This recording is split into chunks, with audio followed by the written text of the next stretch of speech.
let's take a look at our top selections for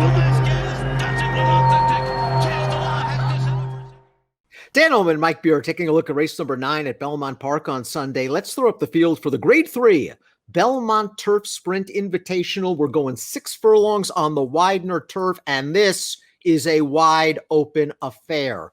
Archidust, the number 5's been in razor-sharp form since being transferred to the Steve Asmussen barn with 2 nice wins from just off the pace at Monmouth.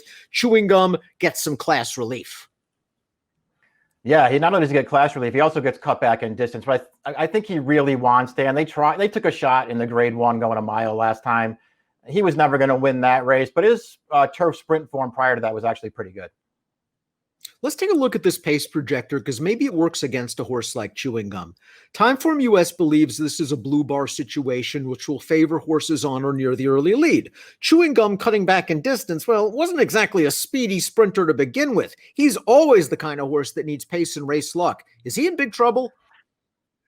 He could be. There's not a ton of pace in this race, and he is a closing sprinter. I mean, that's his game, and I doubt they're going to try and change it in here, even if the pace doesn't develop. So, it certainly could work against him. But this is a horse who it feels like he's kind of found the right kind of spot here, Dan. And so we'll just see if he can work out a trip. I thought he ran really well 3 starts back at Belmont, going 7. I was very surprised that he was the favorite over horses like Imprimis and LaTroy, and he kind of just picked up some tired horses late. He was never going to win the 4-star Dave with the greatest trip. It also doesn't help when you break 3 lengths slow in a paceless race. Yeah, exactly. I mean, he probably wasn't going to win anyway, and then everything else sort of conspired against him after that. But you're right. I mean, his turf sprint form was good. I agree with you. He ran well 3 starts back. I think the 5.5 at Saratoga and the Troy's probably a little too short for him, but he was running on at the end of that race. I just sort of feel like the 6 furlongs probably hits him right between the eyes, and I still think we might not have seen this horse's best race yet. Perhaps Eddie Keneally's been running the 2 Holiday Stone back into shape. Let's watch his last race at Kentucky Downs. He's in for the 62,500 tag, but it's only his 3rd start this year. He's on the orange silks. Tyler's just breezing him right now. He's outside. He goes by everybody at about the 3/16 pole, and he continues to improve his position. He wins by 5. This is a race. It didn't come out of nowhere. He's run some nice races in the past. Now he's stepping up in arguably the sharpest form he's been in a very long time.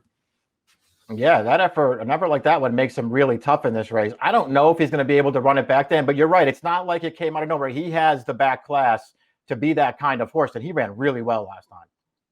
Similar situation from a form cycle standpoint for the 3, back to his roots.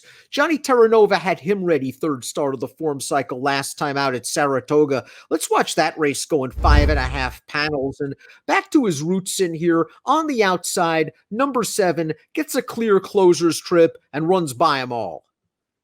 Yeah, he did get a good trip in this race, but he also, came with a really good run through the stretch. You can see he doesn't change his lead there, but he just runs right by these horses, and he's clear. To me, clearly the best race this horse has ever run. He's another horse who still has some more upside. Listen, he was no match for Chewing Gum back in June over this distance, but he was off the layoff there, and it does feel like he's improved since then. I wonder if I'm making a huge mistake in not having Wet Your Whistle anywhere in my picks, because this horse looked like he had some legitimate ability on the turf once they switched him back to that surface last year. And Tubac, his seasonal debut off a very long layoff, okay, he was running over a synthetic track. He missed the break by 2 lengths. He runs up onto heels inside at about the quarter pole. And once he got the split, he won very easily. Last time out in the Laurel Dash, he missed the break again. It's becoming a little bit of a worrying trend. I respect this horse's ability, though. I respect him too, and he is the kind of horse who had a big price. I'm happy to give a chance to rebound in here. As you said, he did run some legitimately good races sprinting on the turf last year.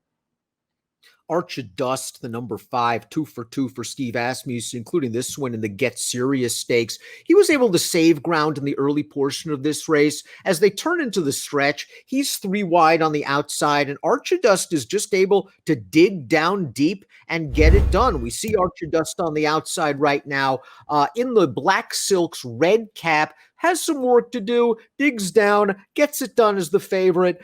He's just been earning consistent buyer speed figures, and he has the tactical speed where a slow pace isn't going to hurt him. Yeah, no, that's true. He'll get a good trip in this race. I don't know, Dan. I don't really have a specific knock on this horse. All of his turf sprints are good. As you mentioned, he fits the flow of this race really well because he's going to get a good trip in here. For some reason, I just have a tough time talking myself into him as the favorite in this race.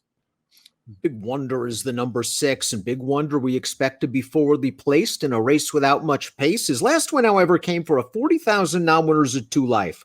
And last time out, they ran him against New York Breds. He was close to the pace, and it didn't work out. I think he's in a little bit too tough, even with his perceived pace advantage. Yeah, I doubt that anybody's going to be too concerned if this horse makes the early lead in this race. He'll do the best that he can, but he's not good enough to beat this field. Historically, Chad does great with turnbacks, and I just think this is a fascinating spot for the 7 Fog of War, who began his career like a nice horse. He won the summer, a grade 1 in Canada in his second lifetime start. He had an abbreviated 3-year-old campaign. It took him almost a year to get back to the races this year. He's run once going a mile at Saratoga, and he just was very fresh in that race. Turning back for him might be okay because I don't think he needs to be coming from 100 out of it. I agree. I think cutting back to sprint is actually a good idea with this horse. I still don't know how good he is, Dan, and that concerns me. But the last time they ran him at Belmont in that Manila, he ran a pretty big race that day. That was a fast pace. He was right up there fighting it out, and he just failed to hold on. That was a good effort. Other than that, I can't say that I love any of his races. But cutting back could work for him. He could still take a step forward as a lightly raced 4-year-old. I don't know if he's going to be that 10-1 on the line, Dan, but he might be a fair price in here.